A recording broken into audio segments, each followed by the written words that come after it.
एक छोटे से गांव सूर्यपुर में एक अद्भुत सा लड़का रहता था। नाम था कृष। वो हमेशा अकेला रहता, रात को चुपचाप आसमान को देखता और तारे गिनता। गांव वाले उसे अजीब समझते थे और बच्चे अक्सर उसे चिढ़ाते, अरे ये तो हमेशा अपनी ही दुनिया में खोया रहता है। किसी को नहीं पता था कि कृष के दिल में एक जबरदस्त आग जलती थी। वो दुनिया का सबसे बड़ा साइंटिस्ट बनना चाहता था। एक दिन गांव में एक अजीब सा अंधेरा छा गया। सूरज उगना ही बंद हो गया, मानो किसी ने उसकी रोशनी चुरा ली हो।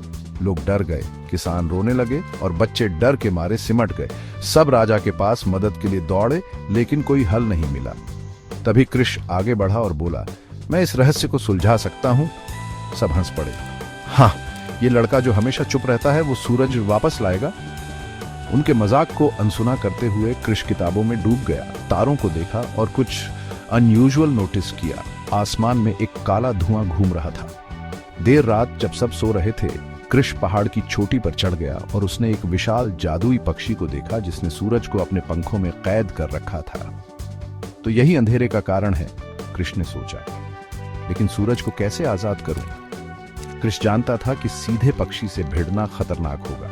अपनी किताबों से उसने सीखा था कि अंधेरे को सिर्फ रोशनी से ही हराया जा सकता है। उसने गांव वालों को इकट्ठा किया और कहा, अगर हम सब दिए जलाएं और पूरे गांव को रोशन कर दें तो ये पक्षी डर जाएगा और भाग जाएगा। गांव वालों को शक हुआ, लेकिन उनके पास और कोई चारा नहीं था। उस रात हर घर में दिया जला और हर कोई मशाल लेकर पहाड़ की ओर चल पड़ा। जैसे जैसे रोशनी बढ़ती गई, जादुई पक्षी घबरा गया। उसे एहसास हुआ कि अब वो अंधेरा नहीं फैला सकता। अचानक पक्षी ने जोर से चीख मारी और सूरज को छोड़कर अंधेरे में गायब हो गया। अगली सुबह सूरज फिर से उगाया। लोग खुशी से नाचने लगे। राजा ने कृष को सम्मानित किया और कहा, तुमने हमें सिखाया है कि अंधेरे से लड़ने का एकमात्र तरीका है रोशनी फैलाना। अब पूरा गांव कृष को रोशनी का राजा कहता था।